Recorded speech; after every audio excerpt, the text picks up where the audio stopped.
Let's go through the politics of this situation. The neocons are out there complaining that this president isn't tough enough. I have no idea what they mean. 50,000 dead in Iraq. It was supposed to be a cakewalk. Ken Edelman's out there today saying we should go other places. You've got guys like Ladina who wanted to blow up every Arab country on the list.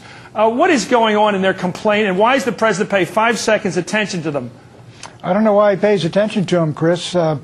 What they want, Chris, is a wider war, especially in the Middle East. They want the United States to fight Israel's war against Hezbollah, Syria, but especially Iran. And the Israelis want us to fight Iran as well.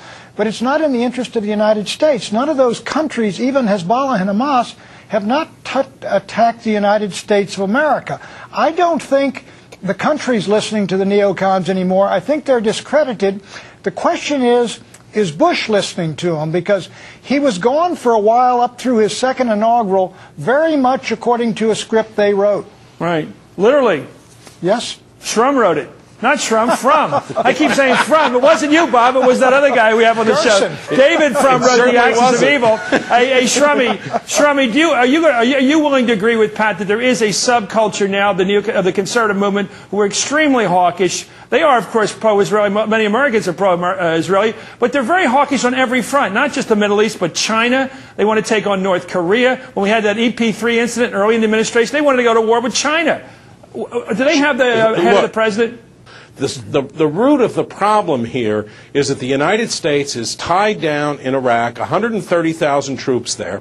I don't know whether Bill Kristol and the neocons have thought about it, but if we were to bomb Iran, we essentially have right now 130,000 hostages in the middle of Iraq who could be surrounded by hostile Shiites. It's a very, very difficult situation. Chris, I just wonder, Pat, about just the simple history. We know from looking at the Arab world, as we've come to understand it, that there's this division in there between the Shia, who are on the outs and are coming to be the ends, of course, in Iraq, and certainly already control of Iran, taking on the Sunnis. That's a war we're only vaguely understanding. That's a 1,000-year-old war. Do you think we're creating another 1,000-year war by killing so many Arabs? I've been afraid of this war from day one, because I've always felt, based on history, every time you kill somebody, you got his brother, his mother, his family coming back to get you. We've killed 50,000 Iraqis in a war that was supposed to be a 2-day wonder. When are we going to notice that the neocons don't know what they're talking about? They're not looking at this country's long-term interests. They're bound up in regional and global ideology, and they have had no experience, I'll say it again, in even a schoolyard fight. They don't know what physical fighting is all about. They went to school and were intellectuals, but they want our government to be their big brother. I don't get it. I don't know why we keep falling for it. And the president, you say, is he free of these guys yet or not? Well, the president fell for it after 9/11 when they put their little pre-cooked meal in front of him after he knocked down Afghanistan. And so they said, let's do Iraq now, and Wolfowitz and all the rest of them. But let me say this, Chris.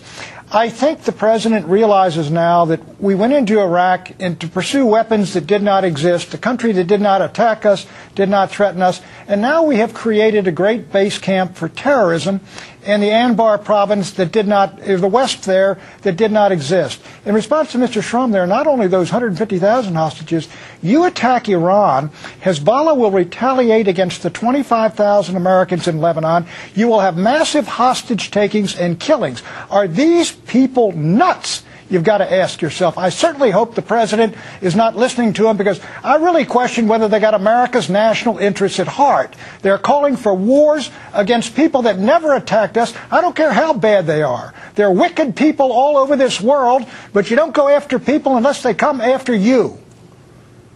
Shrummy. Well, Pat, I think we have to help Israel oppose Hezbollah and oppose Hamas. It took 30 years for Israel fighting Arab governments to get most of them to finally accept the fact that Israel was going to continue to exist. It may take 30 years to convince the terrorists that that's going to happen. But I'll tell you where Israel's being smart in a way that the United States isn't. They're going into southern Lebanon, they're going to hurt Hezbollah, then they're going to get out. If they may have to go back again and again, but they're not going to try to occupy the place. That's what Shimon Peres guy. Let me just correct something here.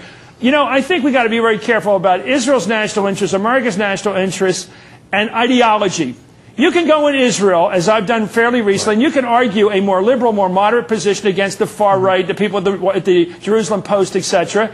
Shimon Peres is a man of the middle, maybe middle left, But when he was on our program tonight, he was saying we are very proud of the fact as Israelis, never, ever in our history since '48 to have ever asked an American soldier to do our fighting for us. I don't believe Shimon Peres would ever do that, Pat.